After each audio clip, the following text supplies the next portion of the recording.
Hey everyone, in this clip, you'll hear from Dionna. This is originally from episode 174 from January 22nd, 2020. Dionna is in a terrible spot with her current husband. He's been cheating on her.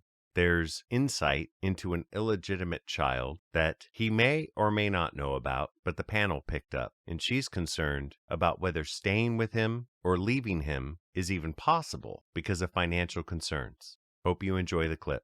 Welcome to the Communicators, a Paranormal Journey. This is Kevin, your host, and we're here every Wednesday from 7:30 to 8:30 Pacific Standard Time. The call-in number for every show is 646-668-8373. The panel tonight consists of psychics, mediums, trans-channelers, and empaths. So if you're looking for some psychic advice, or if you just want to connect with somebody on the other side, feel free to give us a call. For anyone that prefers an off-air reading, please visit thecommunicatorsgroup.com and leave your request there, and one of us will get back to you to schedule an appointment. And you can download any of our past episodes on Apple, Spotify, Google, Amazon, or Stitcher. You can also search for show clips on YouTube by searching The Communicators Group, A Paranormal Journey. Please keep in mind, all shows are for entertainment and educational purposes only. Hi, thanks for holding. Who's this? Hi, this is Dionna. How can we help you? I wanted to see what you guys seen for my marriage in the future. We've been going through a terrible patch, and I don't have a job, but Did you say you had a job or you didn't have a job? I don't. Okay. Will my husband disappoint me in the future? Yes. He cheated? Yep. One of the main reasons why you're staying is a money issue and not having a job. And you have a kid? We have two.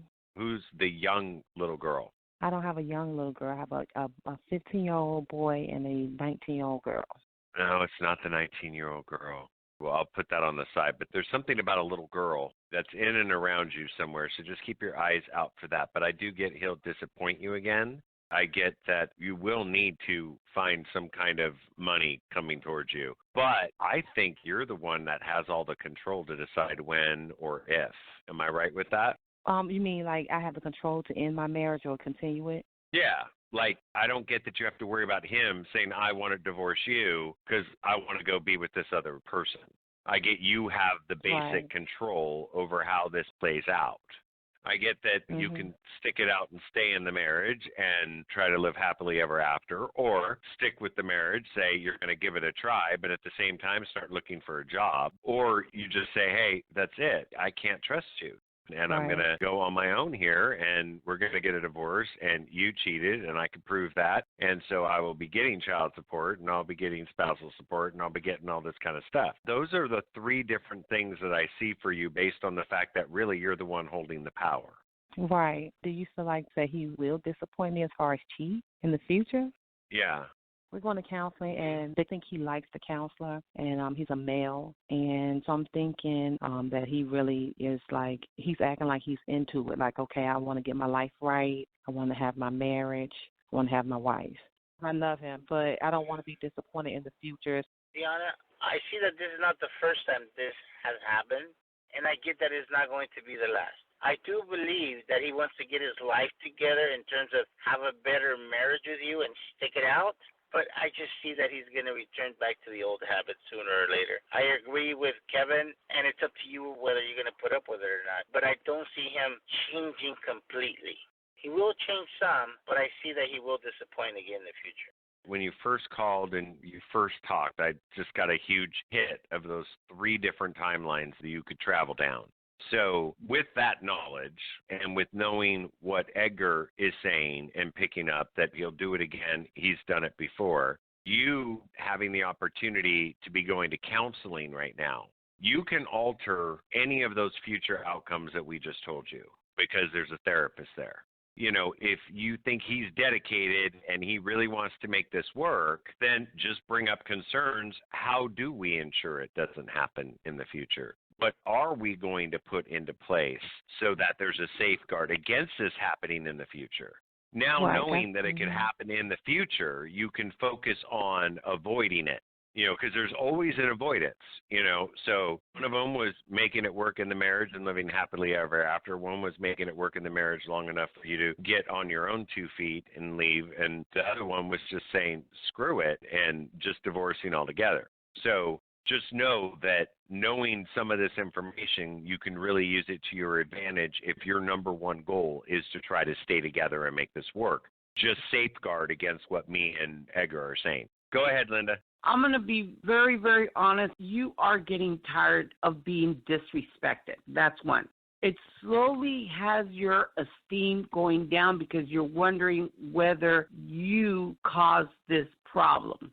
The other one is that I get he's still holding back a lot of little secrets, and he's not 100% forthcoming inside these therapy sessions. And that the therapist has to get down to the root prior to your marriage, because I get something prior to your marriage with him, prior to you getting with him, that he had a problem prior. And that needs to come out. I don't know if something inside the home that existed that he, as growing up as a child, experienced something that's causing him to have issues about not so much faithfulness. It has to do with respect. It has to do with communication. It has to do jumping into decisions that were too soon, too fast. Maybe he should have held back. There's a lot going on with him.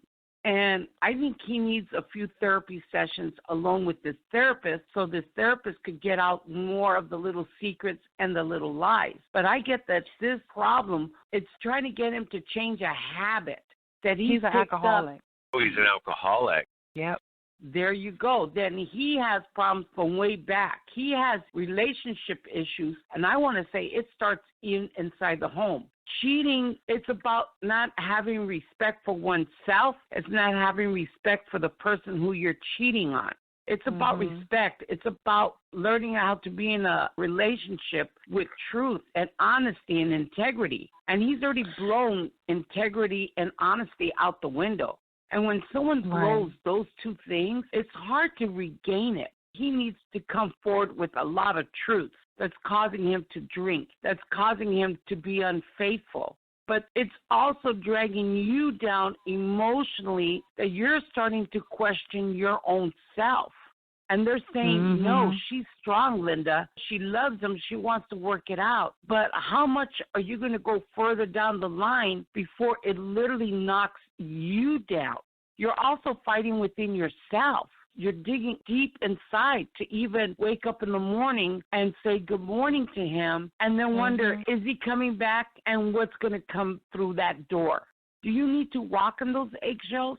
Do you need to put yourself through this? Financially, you are down, but at the same time, it's too much for you.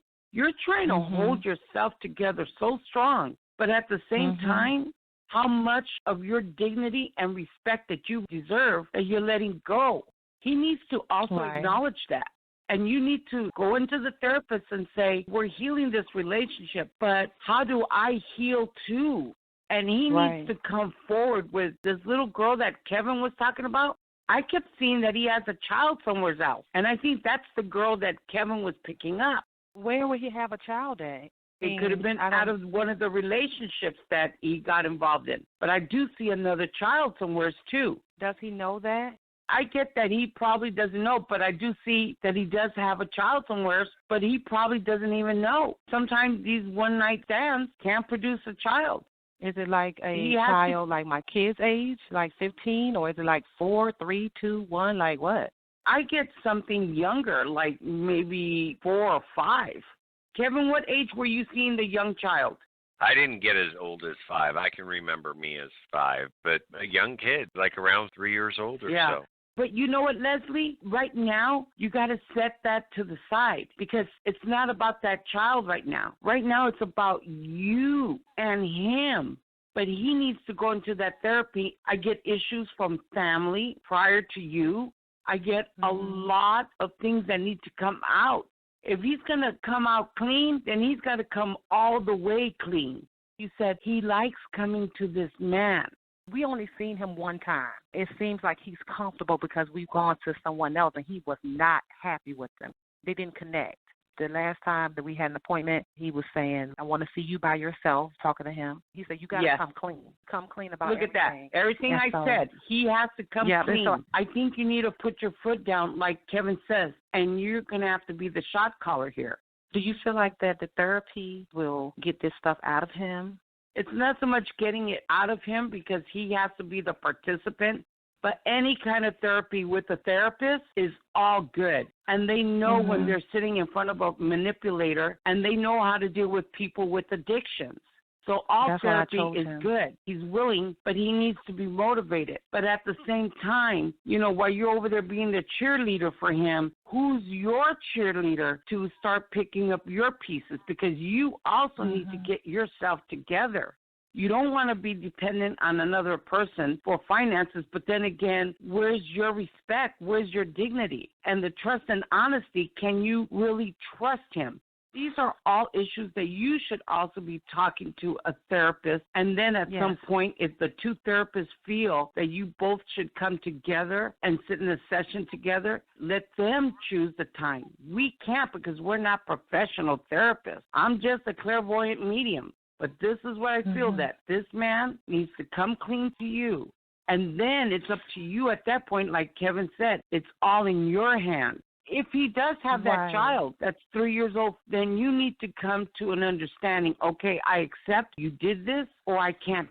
In the future, is this child going to come up? If he's truthful with his secrets, he needs to come clean. So he does know about something about a child. That's why I was asking about the child. I figured you had a young child. So when you said that your daughter was older and I did get it was a little girl, I don't think that it's something that the person will go out and figure out who the dad is, that type of thing. And I don't pick up that he knows. I can't be 100% sure, which is why I didn't at the time when I said the little girl say, does he have a kid outside of the marriage? You know, I didn't say it because there's still a real iffy thing around it, and I can't pick up what that is. So it made sense what Linda was saying. I'm going to be honest with you. This person that he has this child with, I get this person is very promiscuous and has not only been with your husband, but other men too. So that's why Kevin is getting like yes, no, but I got a yes. Whether this person feels it's your husband or somebody else, I think she thinks it's somebody else. You know, let's say you don't hear about this till 6 years from now. I could only go 3 days, 3 weeks, 3 months, and it could come in 3 years. Everything comes in threes. Knowing what was said to you right now by us, I'd say you need to get into that therapy and then bring it up to the therapist. Well, I think he might have a child. How should I handle this? You need to address all your emotions. I am, and thank you guys, because he's going to say, where are you getting this from? You know, where are you getting this child from? I found out that he cheated on me in 2015 with a coworker and then 2018 with another coworker. I don't know how long that went on. Well, if you look at the timeline, I'm saying 3 to 5 years old, and you said 2016. I think that's besides the point. He's done it before. I wouldn't be surprised if he's still doing it now, and he will do it again. This is something, it's not going to stop. I don't see it stopping even with therapy. I'm sorry to be so adamant and so, Debbie Downer here. I do not see it stopping. You already know about 2 instances plus this one, right? So 3. One called me, and she had pictures and videos, and he seems kind of scared that she'll call me back. That's the last one that he was messing with. I don't think he's scared at all. I think he's comfortable with the situation, regardless of what he tells you, because you already know he's cheated, and you're still there. You're trying to work it out with therapy. You've only gone to 1 therapy session, and you think he's going to hit it off with the therapist. I seriously doubt it. I think he's going to go to 3 or 4 sessions and then say, the hell with it. I'm not going to do it. I do not think he's going to follow through with it. The minute he hears one thing that he doesn't like, I feel he's going to walk out and go. I just don't see him changing. I feel like that the way he was talking to these women, it was like he was talking to me. And the last one that he was talking to, it seemed like he liked her a little more. You know what I mean? I don't get he has love for any of these women. I get being promiscuous. I get heated moments. I get all of that. But do you see it getting better? Of course. But how soon? Are you going to allow the disrespect? I'm not going to put up with the disrespect. And also, let me tell you this. I'm going to school for medical billing and coding. You know, that's what I'm supposed to do. And as far as my husband, what can I say to the therapist to get him to see him? Those particular questions, I don't think we're supposed to give you the answers. You need to absorb everything that you heard all of us say. You have to figure out different ways to lead a conversation that way without ever saying, do you have a kid? You could say, you know what, how am I going to trust you? You know, I know about these 3 people that you had these affairs with or you cheated with. Be like, how do I know that there aren't other kids out there? And look at the doctor, say, is that a valid concern? And then he'd be like, very good. Let's go down that path. If it's a good therapist, the therapist is going to say, okay, here are some actionables. Let's make sure we do A, B, and C to avoid those situations. And let's talk about A, B, and C and figure out how do we alleviate concerns that there is half brothers and sisters out there. Because that is a valid concern. But with that, we got about 40 seconds left in tonight's show. So if we didn't get to you tonight, sorry. But if you want to give a call in about 15 minutes before the show starts next Wednesday, normally we can get to you. Thank you all for listening, and we look forward to speaking with you next week.